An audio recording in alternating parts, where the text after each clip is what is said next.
Hey everyone, and welcome to Almost Cancelled. I am Peter, that is Connor, and we are going to talk about Marvel's Agents of S.h.i.e.L.D. Season 5, Episode 22. It's the season finale. It is simply called The End. So, full spoilers for the episode, as always. Where do I... sometimes there'll be like a headline thought that I want to start off with. In these reviews. Not just for S.h.i.e.L.D., just in general. And coming into this one, I've got like three things I want to say first. So, I don't know... Well, pick one. Alright, first of all, didn't tie into Infinity War. I am pleased with that. Thank you very much. Yep. I'm very glad. Secondly, thank you for making me cry, you bastards. Yep, that happened too. Yep. What was the other thing? There was another thing. I can't remember. Oh yeah, this would have worked as a finale. Had they got cancelled. Absolutely. This would have worked. I'm glad we're getting more, but this would have worked. It would have worked. My follow-up thought to this is something that... we kind of touched on it a little bit a few episodes ago, but Mac is Superman. Like, he just is. Oh, yeah, that's basically why, because he's made leader in this episode, which, perfect, by the way. Like, this paid off so much. The only thing I'm genuinely surprised at is that Fitz and s.h.i.e.L.D. didn't have like a moment where she kind of didn't forgive him necessarily. I mean, obviously it can still kind of happen, but we'll talk about... But even before we got to that point, Mac's given his speech on hope. Oh yeah, hope. I'm like, he is just Superman. Yeah, without the powers, we don't need to get a shotgun axe. Yeah, who needs powers when you got a shotgun axe? Oh no, this was fantastic. This was directed by Jed Whedon, right? And that is notable because the last episode he directed. Now you'd think he would direct a lot, given that he's the co-showrunner. And in fact, the last episode was Marissa, his wife, who's also the other co-showrunner. The last episode that Jed Whedon directed was Self-Control, aka the best episode of the entire show. So, so when I saw his name, I went, "Oh, okay." Oh, actually no, I've got another thought I want to start off with. So forget everything else I've said. I want to start off with this thought. Yeah. The rest of this hasn't happened. This is the real review starts now. So they saved their budget for this episode. Jesus Christ! They did, didn't they? See when it cut to that shot of the ship coming out of Chicago, right? I'm like, yeah. This is like a movie. They stayed indoors all season so they could afford this to look this good. Effect shot of the show goes to s.h.i.e.L.D. Supermaning herself at Talbot. Oh, that was fantastic. Joe the Fifth is, see when it got to that scene, so obviously everything's building up. Okay, s.h.i.e.L.D.'s going to take on Talbot. We'll talk about the minutia as we go, but see when it got to that scene and she quaked herself, like, down the road into him, like Superman. Yeah. And it was very Superman Zod-esque, the way it was. And we've been joking that he looks like Zod as well. But I was like, okay. Now, first of all, I'm glad they established this is taking place during Infinity War, because it tells me why the Avengers aren't showing up for this, because they should be. Talbot's landed a spaceship on multiple buildings, and he's lifting up the ground. Like, this is Avengers DEFCON 1. Yeah, it is. And 2, I'm like, alright, s.h.i.e.L.D.'s Avengers level power now, right? She is more useful on that team than fucking Hawkeye, right? Oh, no question. Right, she just is. Like, I was like, man, this is like movie level, like power levels here. We're okay. This is us now. We're fine. So that made me giddy. Everything made me giddy. So. Yeah, even things that I was noticing, they're evacuating the civilians from Chicago, right? And they're getting them on the ship, and they're going onto the lighthouse. And I'm like, that's all the people in the future. All the people who were on the lighthouse. Yes. It would have been the descendants of these people. It would have been, yeah, but obviously we changed the we got the change, but the change is quite late, objectively speaking. So it's after they'd have saved all these people. No, that's right. That would be it. But I think there's so many great little moments here that build up to all this. They do pay things off. I love that s.h.i.e.L.D. does just say, you know what, maybe I'm not the best to lead the team, so I'm nominating Mac. That's if I'm making the calls, my call is that Mac's in charge, because he's the moral center of the team. And everyone, raise your hand if you agree with this. Like, every single person in the room just puts their hands up immediately. It's great. And of course, Coulson comes in, and I love that when they're having the whole moral debate at the start. So they've got this choice: like, do we save Coulson? Do we save the world? We can make the serum to save Coulson, or we can make the death serum for Talbot.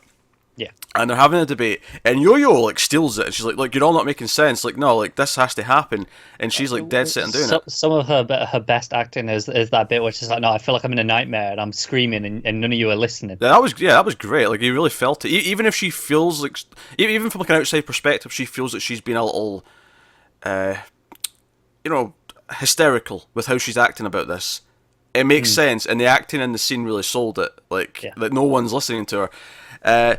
But you see that small moment where May looks over and it's the the poison stuff from the aliens, and then she just smashes it, and I'm like, that's actually kind of genius. That takes the because they're so busy arguing. Got the centipede stuff, but without the other part, it only leaves the one option. Yeah, they're so busy arguing about only having one of the centipede stuff that it's like, just take the other one off the table. And May's like, choice made.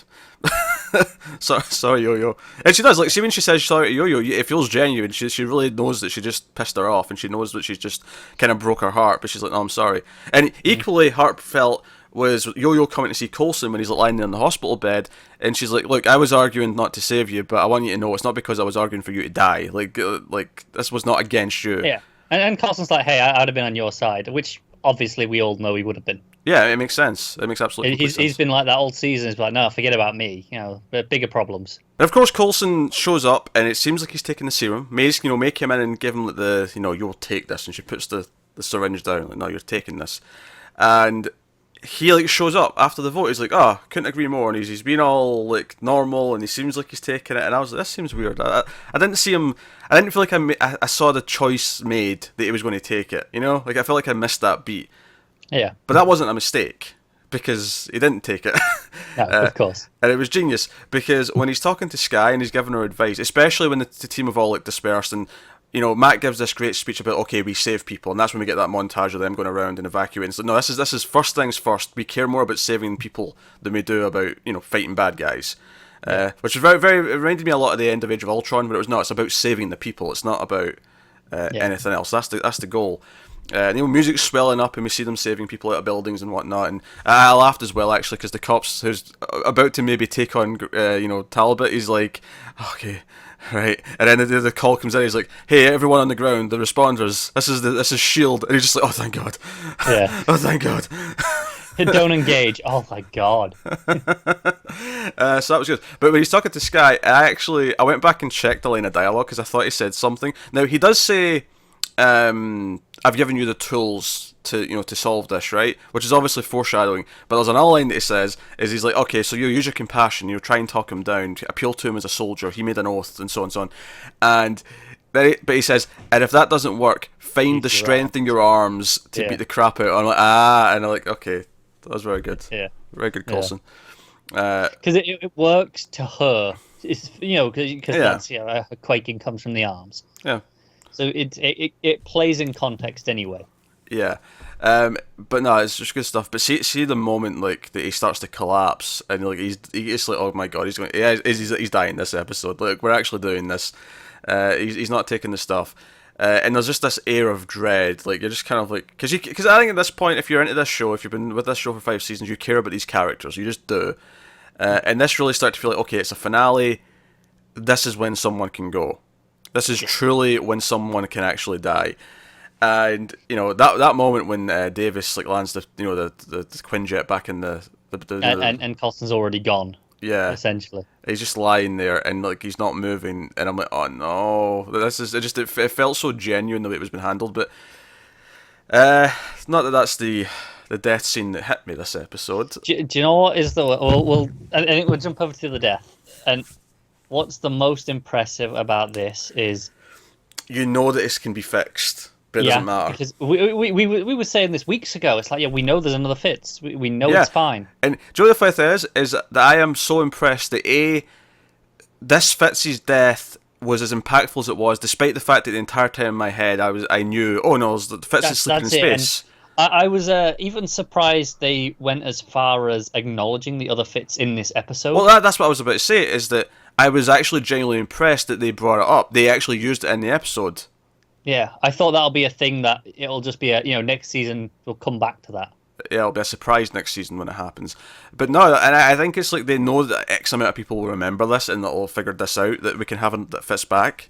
And So I was actually really impressed they used that, and they used it as a neat little swerve as well, which is good stuff. And so yeah, Fitz, like, because they realise that because they're rescuing people from the ship, and little Robin's there, and Robin's mother's still in the ship, and Mac's like, oh, I'm gonna go get her. When Fitz comes in after he's helped evacuate people, he's like, hey, where's Mac? He's like, oh, he's a way to get Robin's buzz. Like, wait a minute, both of them don't survive. Yeah, and there's a moment where you go, because I feel like at this point of the show, anyone is expendable, right? For one member, anyone could have gone. Sure, yeah. And and I thought Mac is like, okay. You can see it as it was set up as a possibility early on. He just had a big episode where he became the leader, and then goes out in a sacrifice. I can see it playing. So yeah, it you was can like, see it okay, working. it's possible. Yeah. But it's actually May and Fitz who like saved them and sort of like changed the loop. Arguably, this is the first thing that actually changes the loop, is they know this, so they go in and help. I think it is. I think that's the moment it changes, because that's when Robin says something's changed, something's different. And because May pulls out her badass powers. Even Fitz helps with stabbing the one alien in the back. doing his thing. May just kicks it over to him. And obviously, it's just during the chaos that the rubble falls on him, and it's like, okay, oh dear, right. But you're like, okay, this is just stock TV. Oh, it may be in danger, but it's fine. It did look pretty bad. But they're like, okay, they're getting the rocks off him. They're bringing him off, and he's talking, and it seems fine. And then you see the giant sheet of metal just sticking in his stomach. Oh, I think my legs are broken. I can't feel it. That said, though, it's the second time he says it that got me. No. I know. And that's the point where, because at this point Mac knows what's going on. Mac and May are looking at each other. They know that he's dying, and Mac holds his hand and just tries to like sort of comfort him. And it's the second time Fitz looks at him and says, "I think my legs are broken." Like he's not said it already. Yeah, he just has that moment, and you just it breaks, doesn't it? Like there's a lot of good actors on this show, but he might be the best one. This scene is absolutely heart wrenching. Yeah, I know, and then it's Mac's reaction, because obviously May's there as well, but Max had a much closer relationship with him, even until lately, where it's been a bit more strained. And that's why this works as well. Is it doesn't matter, because even earlier in this episode, at one point they're saying, "Oh, how can we inject Talbot with this?" And Fitz says, "Well, I mean, if he absorbs someone who had it on them." And Mac's like, we're not going down that route. And he's like, don't look at me like that. It's hypothetical. And it's like, they've had this moral debate, but, in the end, Fitz kind of, he did what he could to save the day. And Mac even calls him Turbo at the end there. Yeah, which we've not heard in a long time. He's not had for a while, because he's been in a weird place with Fitz, obviously. Yeah, so... No, that scene was so well done. It was so affecting. And again, the entire time in my head, I know that we're getting Fitz back, because it's not even like I've forgotten that that's a possibility. That's in my head. There are tears in the eyes, and I'm still going, I know he's coming back. I know it's fine. I know there's another one. But this is the thing, though. Stop this. This Fitz still went through death. This Fitz still died, even though we technically get the rebooted one who's like a bit younger. And just when you think you're okay, then you have the scene with Mac walking back in and Simmons there. Oh, and then it just stays in her face as she slowly realizes the bad news she's about to get. Yeah. Yeah, because that was the thing, is it immediately cut from that scene, and it cuts to like the heart monitors in the med bay, and then it pans over and it's Simmons, and I'm like, of course you cut to her. Of course you immediately cut to her. Of course you do. There's nothing else you can do. It's just man, it hurts so much. And obviously this guy's fighting Talbot. If there's one thing I'm going to question in this whole thing, how she survived. How she survives being body slammed from 1,000 feet in the air. Yeah, I thought that was it. I thought they were going killing her there as well. I was like, okay. And then she just kind of gets up and she's she's in pain, but she's in pain like she fell off like maybe a 20-foot thing. Right, she's able to stand back up. I'm like, we've never established that she actually has like any kind of extra resilience from her powers. No. Right? I'm not entirely sure what happened there. It seemed a bit weird to me as well. I'm going to say that she quaked underneath her to absorb some of the impact. Why not? Why not? Honestly, the moment was badass though, so I can't even complain. The thing is, they only played the moment so we could go, oh, who's dying? Because we had Fitz under the rubble, her coming down, and we had Coulson being resuscitated all at the same time. Yeah, it was intercutting between all of that. I mean, I don't think it was just for that. I think they just wanted the moment because it looked really bad. I mean, do you know what's funny? It's actually very reminiscent of a moment in the Legends finale It's just the characters, of course, are very different in the scenario. Yeah, very different.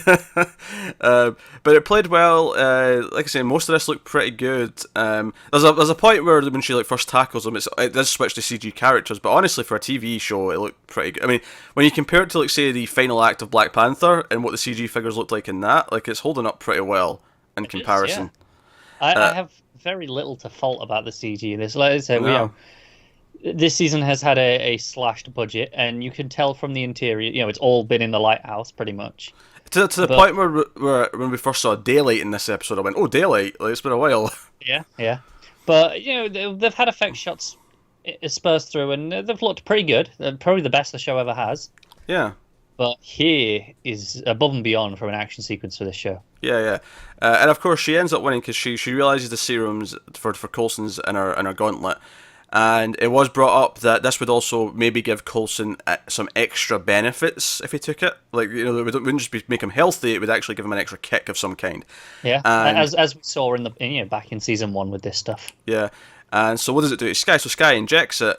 It saves her from being absorbed, and then he's like, "Well, I'll just break you in half then." And then she quakes him into space. That's a hell of a quake. And it looked quite good. See when he went flying up and all the glass was shattering from the buildings on either side? That looked quite good. Yeah, it looked good. It felt big, it felt epic. So, I can't really fault it. I really enjoyed the action stuff. I enjoyed the heart of them just saving civilians. I enjoyed the heartbreaking Fitz death it was so well handled. See the way the music just went away? There was no music. Just because there's a lot of good music in this episode, and it really played it up in the scenes after, but when he was dying, it was silent. It was just the room and them reacting. Yeah, and the harsh daylight coming through the window. It felt very real. Yeah. So no, it was extremely well handled and directed. And then of course, like we see them, like, they're making a plaque, and where they're skies burning. Like By the way, I've seen a lot of people already posting drawings from earlier in the season predicting various moments from the finale. There was the one on the fridge from Robin's house. Yeah. Was May and Coulson on a beach.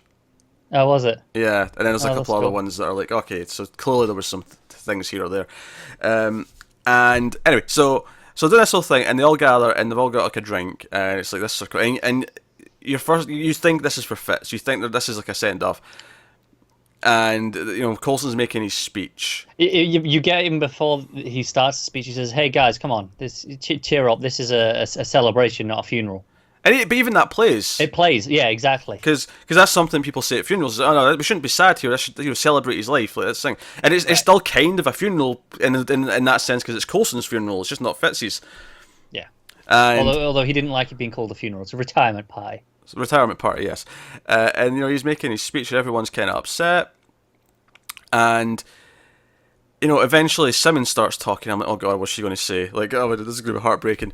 And it's surprisingly hopeful, and that says, it's a shame Fitz couldn't be here to say goodbye, and that still plays. So that's still playing, and it's like, and it's like, I can't remember what the line is, but it's like, tell him. You'll have to tell him for me. Yeah, you'll have to tell him for me. And then she like smiles, and the music gets more hopeful, and I'm like, wait, it ain't no. And then she pulls out the postcard. I'm like, they know, and he even mentions he's like, out there in space. We can go get him, and I'm like, all right, you remembered this. This is excellent. This is the thing. It's like, this is just fantastic storytelling because you don't need to do a twist or a swerve. This was neatly set up, and it's. Some people would critique it for being what you expect because it's the obvious thing, but I think the thing is, the best storytelling is that because it's got the most dramatic potential to have this younger Fitz who didn't go through this. He hasn't got married. He hasn't gone through this stuff with Skye. Yeah. He didn't have all these moments with Mac, and to see the difference in who those people are is going to be fantastic. No, it's great, and I think we do have to acknowledge that we have to remember not everyone's nerds like us who are so familiar with time travel that we've been talking about Frozen Fitz still floating around in space. Because I actually have seen a lot of reactions that are confused and had to be reminded what this meant. They didn't get. Right. Okay. Right. So I've seen a lot of reactions to that online, and I think it made me sort of like, it just reminded me like, oh yeah, not everyone's like us and constantly thinking about all this shit. Because I did see a few people think it's a bit cheap. It's like, oh, the only death to go out in this episode is like the one that we can undo. But well, that's the thing, though. I'm sure Coulson's dead. Like, at least I would hope that he's not coming back next season. I don't think he's coming back. No, I think maybe we'll get a scene or two. I don't know how they play it. Yeah, no, I think it would hurt his send off. I think this should be the last we see of him. Really. I agree. But like. No, and again, maybe it's because the entire time I'm sitting watching him die, I know the other one's there. So this didn't feel cheap to me because I knew, like... No, exactly. I knew, and it still is that effective. Yeah, so I would disagree that it's cheap because it's been there the whole time. It's been set up the entire time. But not everyone necessarily remembered that and thinks about it as much as we do.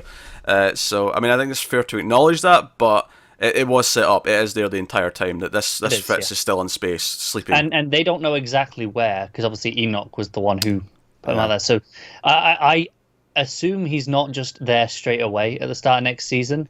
I think the start of the season will be the search to get him.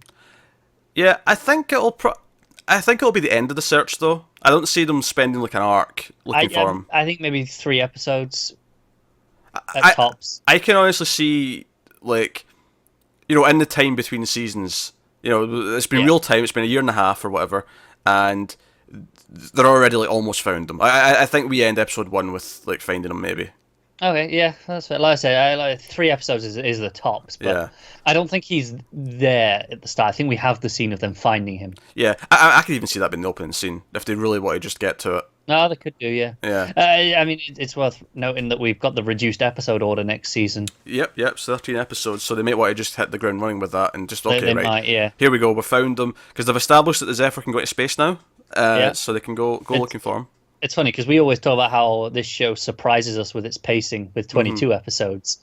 I am slightly scared as to how quickly this is going to move. I don't think it'll be any different. I think this is the thing, because of how they did season 4 specifically, and how they kind of did this season. This season was a little bit more drawn out because it was 2 big halves, but like I feel like it'll probably be like a 6 and a 7 episode sort of thing or whatever. Well, yeah. Like I feel like we often talk about how some of the 22 episode shows could do with being cut down. I think S.h.i.e.L.D. was the one that I said didn't need that because they actually handled it really well with how they. But I'm thinking even before season 4, where they started actually splitting them up, like season 3, I remember saying a lot during that season how things that typically on a network show we expect to be dragged out for 4 or 5 or 6 episodes, and they do it in 1 or 2.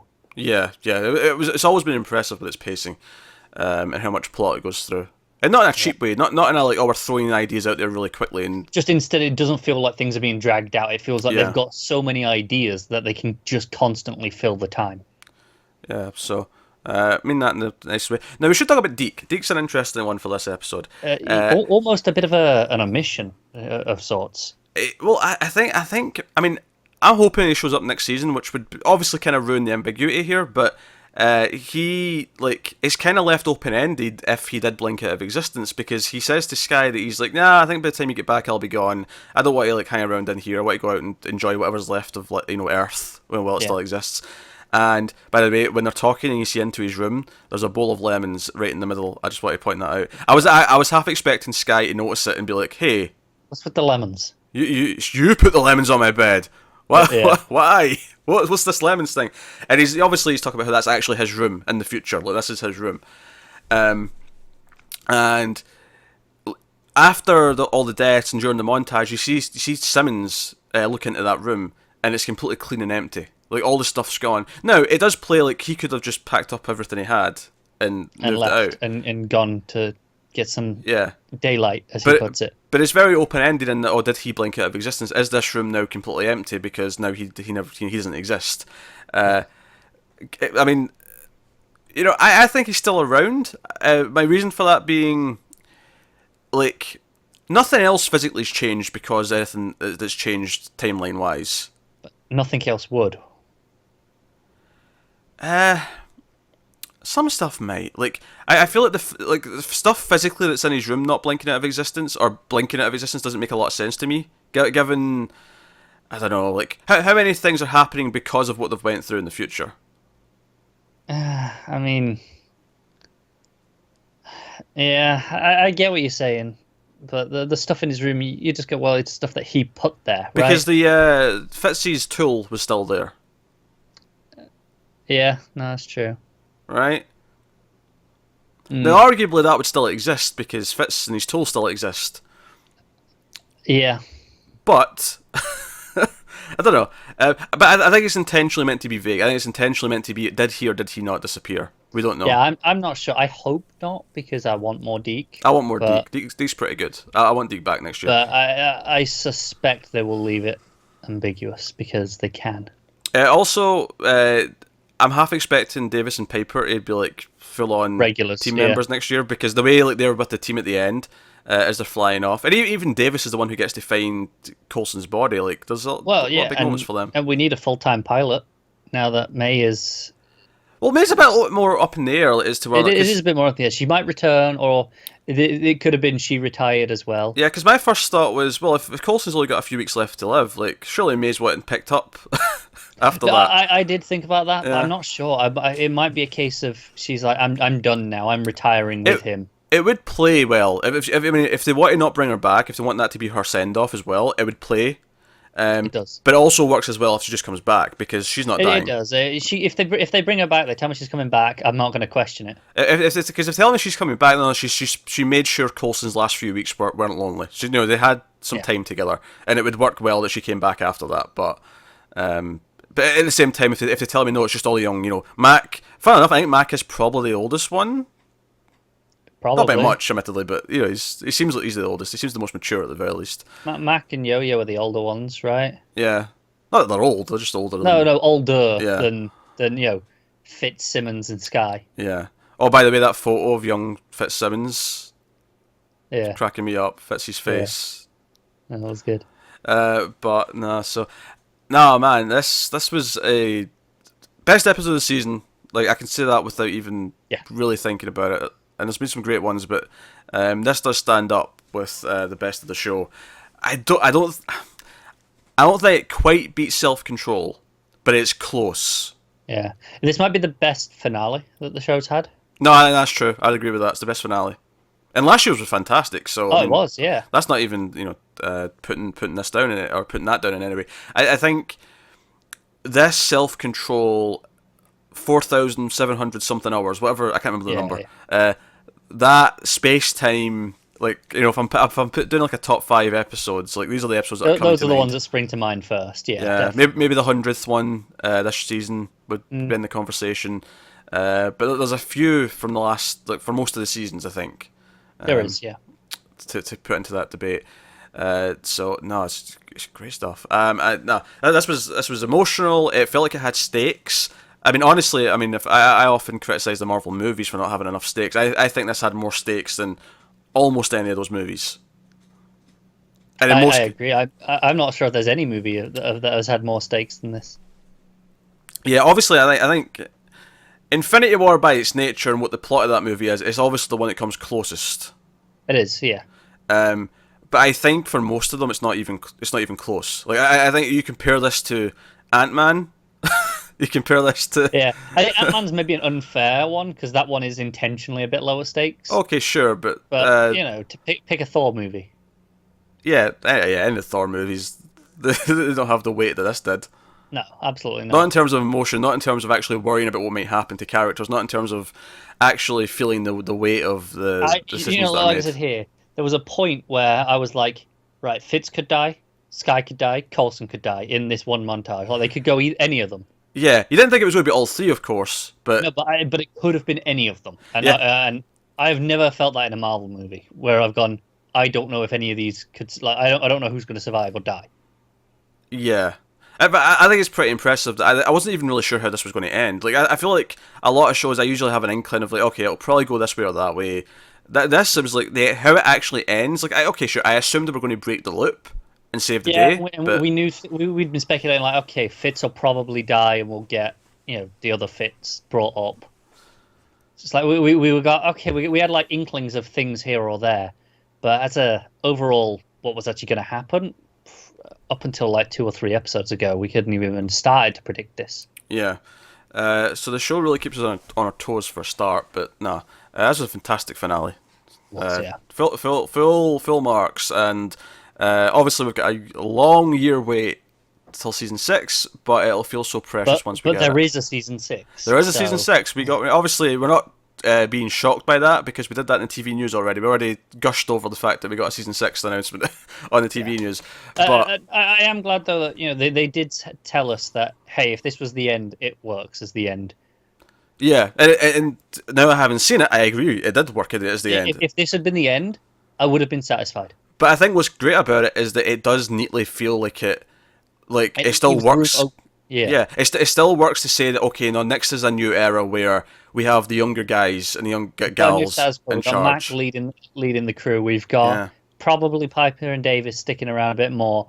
We've got, okay, we're going to play with the other Fitz and have the drama from that. Yeah. I can see where we can go. Skies are most powerful ever. Yo-Yo's got cyborg arms. That's a question though. Obviously, the centipede serum, does that wear off, or is it permanent? Because if I remember, it used to wear off, and I think it does wear off. If I remember correctly, way back Garrett in season 1, I think he was constantly having more of it.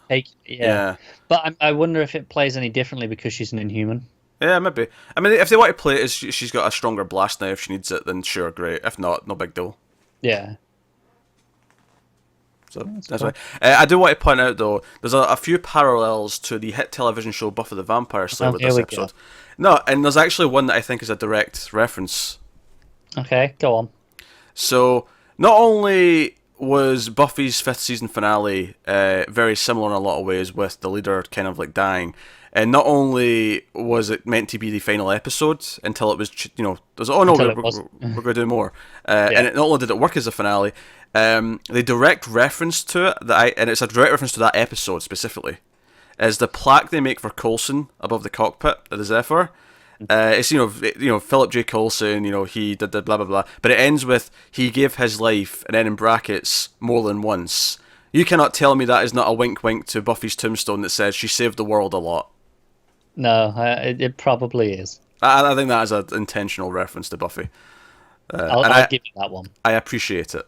Of course you do. You appreciate any reference. Because that was the thing. See when I saw the plaque, I laughed kind of doubly. I laughed because it's funny on its own, and I laughed because I immediately thought of that tombstone and went, oh, that's a Buffy reference. Yeah. Well, that's fair enough. And this is a Whedon, birth show. It is, yeah. Joss started it, and then his brother and sister-in-law are the ones writing it, so it makes sense to have a Buffy reference here or there. It does.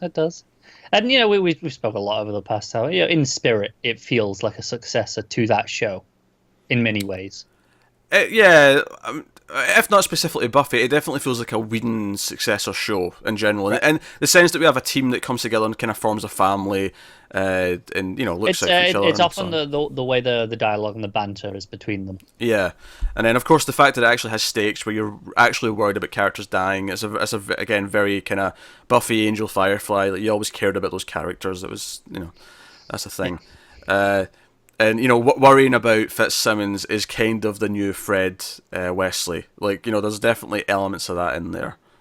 There is. There's correlations that can be made, but that one really stuck out to me. So I applaud that homage. So that's good. We'll be back in a year. Yeah, it'll be a year, but we'll be back with season 6. Give or take. I'm excited. But you know what? It'll feel sweet, and we typically have less shows in the summer, so it'll be a nice big thing to look forward to. Be a nice summer event. Yeah. Because we get 3 Marvel movies a year now, so they don't feel special like a big blockbuster anymore, right? They don't feel like a big summer blockbuster these days.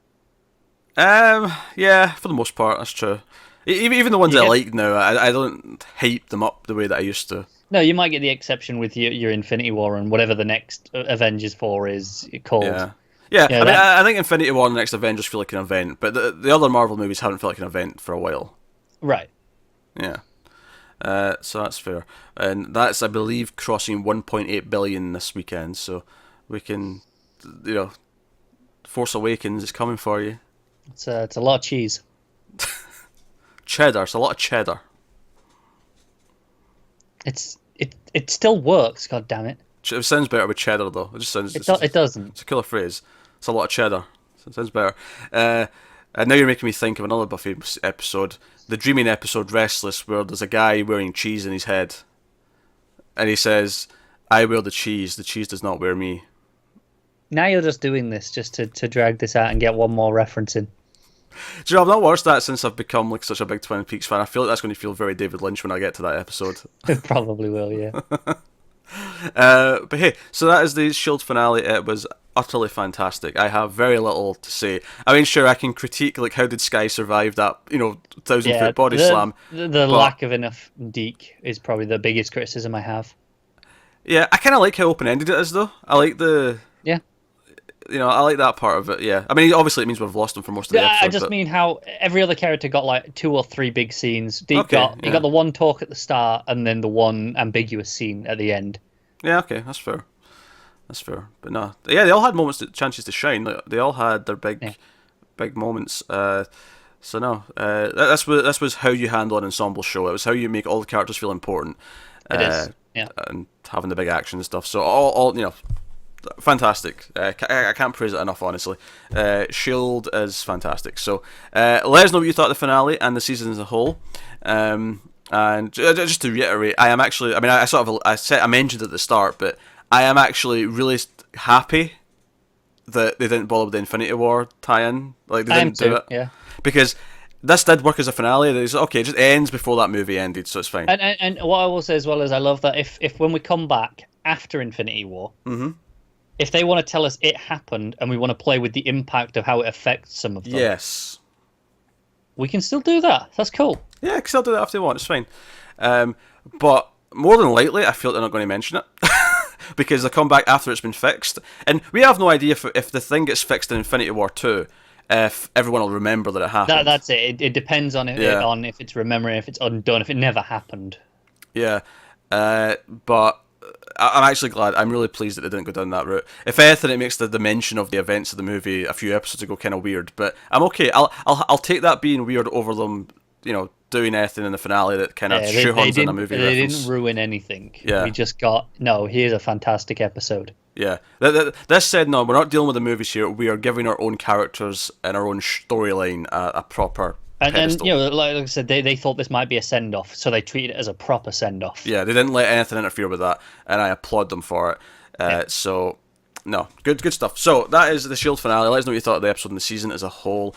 If you want to check out the TV news to hear us gushing about the renewal, and also a bunch of DC TV news because there's a lot of that this past week, you can get that on the channel quite easily. You can go to the Mail Fuzz TV and news, movie and TV news audio feed. You can find links to all the feeds and stuff on patreon.com/MailFuzzTV, where you can also support us if you want to.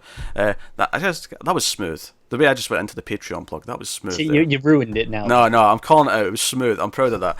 So get over to Patreon and you can support us over there. But also just watching the ads, liking, subscribing, commenting, all that stuff. All of it helps us.